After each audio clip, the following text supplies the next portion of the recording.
فإن صادفت قلبك إليها مائلا.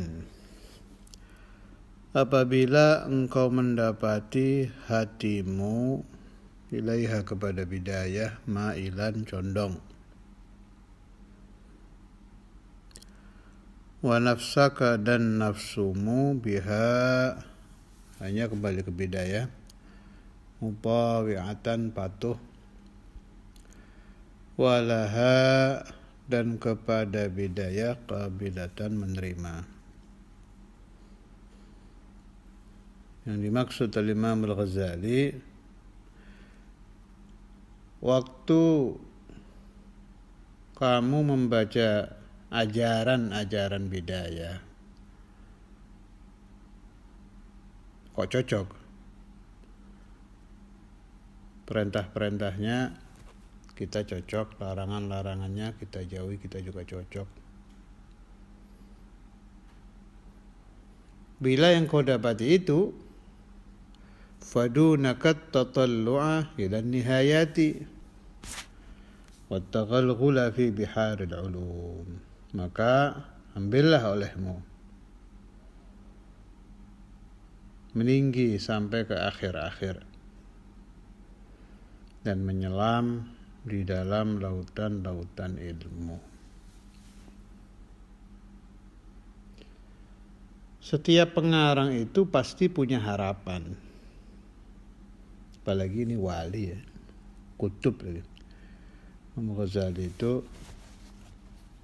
sebelum beliau wafat sudah masuk di pangkat qutbiyah, wali yang paling tinggi magamnya pada zamannya.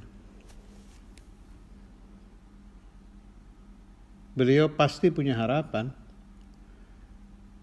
siapapun yang membaca kitabnya harus cocok dengan ide beliau, sesuai dengan harapan beliau. Setiap pengarang pasti seperti itu. Dan juga pasti ada di dalam hati Imam Ghazali, jangan sampai baca kitab saya fulan yang berwatak seperti ini, orang yang niatnya seperti ini. Ada riwayat yang saya dengar waktu saya belajar di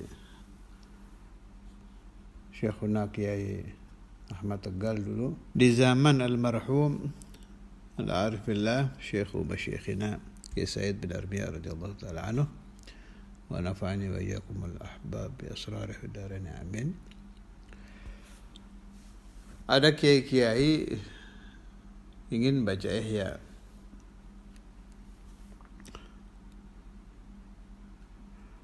datang ke Kiai Said.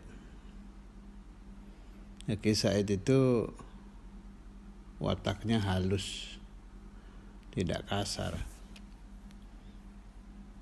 Jadi tidak terbiasa menolak langsung dengan kasar gitu, enggak. Tuh kiai-kiai kumpul di depan beliau, kurang lebih, waduh bagaimana ini?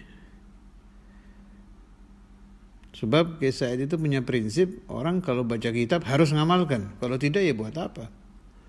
Malah diriwayatkan dari beliau radhiyallahu anhu, ada kata-kata mutiara beliau, man qara al-ihya wa lam yakun ihya fa huwa kadzdzabun sawa. Siapa-siapa yang baca Ihya tapi tidak menjadi Ihya, maka dia pendusta, yang betul-betul pendusta. Jadi beliau masuk ke kamarnya dalam keadaan pikiran kalut itu, dihadiri oleh Imam Al-Ghazali radhiyallahu ta'ala anhu. Kurang lebihnya Imam Ghazali berkata kepada beliau, tanyakan kepada mereka mau belajar Ihya itu mau mengamalkan atau bagaimana. Terus keluar Kiai Said, ya ikhlas gitu, apa adanya menyampaikan kepada kiai-kiai yang akan belajar. Tadi saya dihadiri Imam Ghazali, kata beliau, kalian ini belajar mau diamalkan apa tidak? Kaget itu kiai-kiai, sampai akhirnya tangisan semua, menangis. Masya Allah. Radhiyallahu ta'ala anhum. Imam Ghazalinya Masya Allah, Fisaidnya Masya Allah, Kiai dulunya juga Masya Allah. Tegar begitu langsung sadar. Jadi setiap Anda menemukan faidah di dalam satu kitab apapun, hantamkan ke hati. Ini faedah akan saya amalkan apa tidak? Kalau tidak, bahwa kadzabun sawa. Kita menemukan nasihat di kitab apapun, jelas nomor 1 dari Al-Quran, nomor 2 dari hadis Rasulullah SAW, nomor 3 dari wejangan-wejangan ulama. Biasakan seperti itu. Kalau sudah punya metode seperti ini, nanti bakal muncul di dalam pikiran kita. Kita tidak mampu mengamalkan semua. Nah, kalau itu benar, jelas itu benar. Contoh umpama ya, kita menemukan istighfar. Kan macam-macam istighfar itu. Ada istighfarnya Imam ini, Sayyidi Ahmad bin Idris, istighfar fulan, ijazah dari fulan. Ini kita amalkan semua memang mustahil. Jelas kita ambil satu, kita rutinkan. Mana yang kita pilih? Yang dipilih oleh guru kita. Itu untungnya orang punya thariqah, punya mursyid kan di situ. Apa yang kamu amalkan istighfar? Yang diamalkan oleh guru saya. Selesai. Kalau kita temukan sholawat umpama, sama. Apa yang dipilih oleh guru. Ingin lebih, boleh. Ambil yang sesuai dengan kebutuhan. Makna kebutuhan penyakit Anda apa? Anda punya penyakit malas, cari sholawat yang keterangannya siapa yang mengamalkan ini akan bangkit untuk ibadah. Ini obat ini. Hadhihi salatu ala Nabi sallallahu alaihi wasallam, obat untuk malas. Ada orang tidak suka tahajud, berat untuk mengamalkan tahajud. Cari sholawat yang keterangannya, pengarangnya siapa yang mengamalkan ini akan dibuka hatinya untuk senang kepada amalan-amalan orang soleh. Nah, itu amalkan. Ada orang belajar rajin, ibadah rajin, tapi hatinya tidak bersih-bersih. Ambil tibbil qulub dan lain-lain. Kalau yang kita amalkan dari ilmu yang kita pelajari, yang kita baca itu sudah sampai 1/10, nah itu cukup sudah. Alam walau bil usyr. Cukup, kita sudah lepas dari kelompok orang-orang yang dilaknat Allah Subhanahu wa taala karena tidak mengamalkan ilmunya. Kembali ke kitab. Wa in sadafta qalbaka inda muwajahatika iyyaha wa fi nuskhatin iyyahu.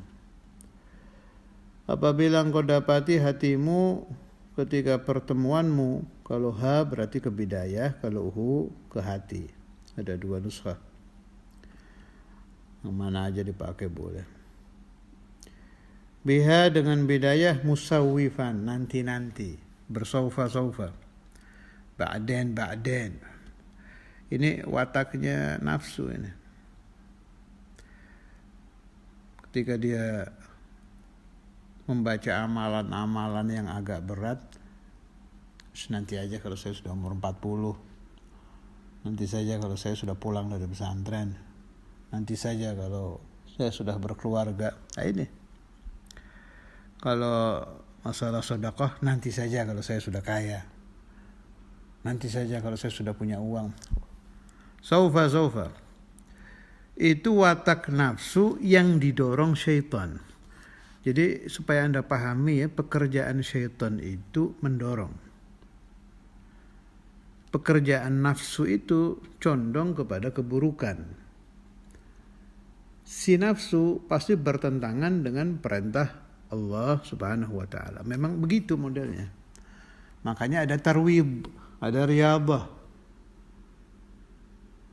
ada penggodokan untuk merubah sifat nafsu yang selalu bertentangan dengan Tuhan supaya menjadi tunduk. Sifat nafsu yang saufa supaya cepat-cepat beribadah. Tapi nanti masalah cepat-cepat beribadah ada pembahasannya itu. Jadi ada cepat-cepat yang dari nafsu, cepat-cepat yang didorong syaitan, ada cepat-cepat yang dianjurkan agama. Itu juga perlu hati-hati masalah cepat-cepat ya. Jadi musawwifan ini, sofa ini watak nafsu. Nanti. Ya, yang betul bagaimana? Langsung biasakan. Ketemu hadis salatul duha, Anda belum istiqomah, kerjakan. Itu biasanya nanti begitu si nafsu ingin mengamalkan salatul duha, bawaannya pengen banyak. Itu saya baca di kitabnya Imam Al-Haddad, jangan diikuti itu. Jadi para ahli riyadhah itu ada yang namanya arba'ina yauman. Jadi kalau mau istiqamah salatul duha rakaatain, rutinkan dulu 2 rakaat sampai 40 hari. Mau naik itu jangan langsung. Kalau langsung banyak biasanya berapa hari sudah berhenti itu. Biasakan. 40 hari sudah terbiasa naik. Tahajud ya begitu, baca wirid ya gitu. Tahu-tahu nafsu pingin saya mau baca 100.000 langsung. 2-3 hari bubar. Bukan begitu caranya. Syai'an fa syai'an. Tadrijian, pelan-pelan. Tapi rutin. Di dalam hadis Rasulullah sallallahu alaihi wasallam, kana idza amila amalan athbatahu. Rasulullah sallallahu alaihi wasallam apabila mengamalkan amalan, beliau tetapkan. Itu juga syaitan juga itu. Sengaja itu didorong untuk banyak. Buku itu berapa hari bosan. Males sudah, berhenti. Nah, semangat yang di depan tadi itu, dorongan mau 100.000 itu setan itu. Nafsu sama setan kerjasama. Menghasilkan berhenti. Tidak istiqamah. Kayaknya paling bagus mengamalkan itu bi isyarati syaikhin arifin billah yurshiduka ilallah. Perlu punya guru itu ya. Ada isyarah dari guru, perintah dari guru, kerjakan. Sebab si guru ini sebelum Anda menjadi ahli ibadah, lebih dulu menjadi ahli ibadah. Sebelum Anda berhadapan dengan syaitan, dia sudah berpengalaman cara menghadapi syaitan. Ini Imam Ghazali yang diomongkan beliau ini hasil pengalaman beliau sendiri ini. Imam Ghazali itu syekhun arifun billah yang mengamalkan sendiri. Beliau pindah dari nafsu ammarah bisu, nafsu lawamah, dari lawamah naik lagi ke mutmainnah, dari mutmainnah radiyah, mardiyah sampai kamilah. Sempurna nafsunya. Pelan-pelan beliau teliti itu. Itu saya dengar dari sebagian guru saya waktu saya mondok dulu. Imam Ghazali itu watak beliau kalau mengamalkan sesuatu katanya dicatat. Apapun. Jadi umpama sedang ayyamut talab, masa-masa belajar, diteliti sendiri hatinya itu. Oh ini ada rasa ini, bisikan ini, syaitan masuk dicatat. Begitu beliau apapun lah ini, makanya karangan beliau apa aja ada sampai diberi gelar Qutbul Ulum. Sebab pelaku, pemain sendiri, ibarat orang main bola itu pemain Imam Ghazali itu. Bukan penonton. Beliau itu sangat hebat sekali. Karena itu kalau kita baca karangannya ini kita bisa langsung paham, oh ini bukan teori ini. Ini memang beliau kerjakan sendiri, alami sendiri, dirasakan sendiri, pengobatannya bagaimana, sampai beliau sembuh sendiri dan mampu menyembuhkan bukan hanya santri beliau fi zamanihi, di zamannya, ila akhir zaman orang yang baca kitab beliau bisa sembuh. Lebih dari itu, ada barakah min Allah Subhanahu wa taala di dalam kitab-kitab Imam Ghazali. Orang tinggi itu biasanya ujiannya juga besar. Karena itu jangan heran kalau di zaman apapun para pencaci kitab Ihya, pencaci Kutubul Ghazali pasti ada. Itu biasa itu. Semakin tinggi magam seseorang, semakin banyak pencacinya. Kita bisa saksikan magam Sayyidina Maulana Muhammad Rasulullah SAW yang di setiap zaman kita dapati orang-orang yang mencaci Nabi Sallallahu Alaihi Wasallam, dan mudah-mudahan orang yang belum mengenal Rasulullah Sallallahu Alaihi Wasallam, yang belum mengenal Imam Al-Ghazali, belum mengenal Ahlul Ulum Al-Zahir wal Batinah, diberi hidayat, diberi taufik, dijadikan orang-orang baik. Amin. Allahumma amin. Wa bil amali bimuqtadaha mumatila, dan dengan mengamalkan bimuqtadaha, dengan apa yang diminta oleh bidayah. Mumatila, berlama-lama. Ini watak nafsu lagi. Sama kayak tadi, nanti-nanti. Bila itu yang terjadi, fa'lam anna nafsakal ma'ilata ila talabil ilmi hiya nafsul ammarah bisu'. Ketahuilah bahwa sesungguhnya nafsumu yang condong untuk mencari ilmu adalah nafsu yang disebut nafsu ammarah, yang sangat memerintahkan bisu, dengan keburukan. Nama nafsu ammarah ini di Quran ada ya. A'udzubillahi minasyaitonirrajim. Bismillahirrahmanirrahim. Wa ma ubarri'u nafsi inna nafsa la'ammaratun bisu'. Ini nafsu yang tingkatnya paling bawah. Bawaannya memerintahkan keburukan. Ya, nafsu kita ini harian. Obatnya apa? Nafsu ammarah bisu, supaya sembuh, bisa naik ke tingkat berikutnya, namanya nafsu lawamah. Obatnya tidak ada dua, hanya satu, namanya riyadhah, dilawan, dilatih, ditentang.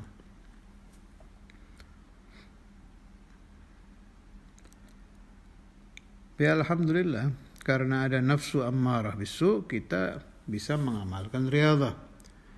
Kalau tidak ada nafsu ammarah bisu, tidak ada riyadhah. Alhamdulillah. Nas'alullah salamah wal afiyah. Sallallahu ala sayyidina Muhammadin wa ala alihi wasallam. Alhamdulillahirabbil alamin.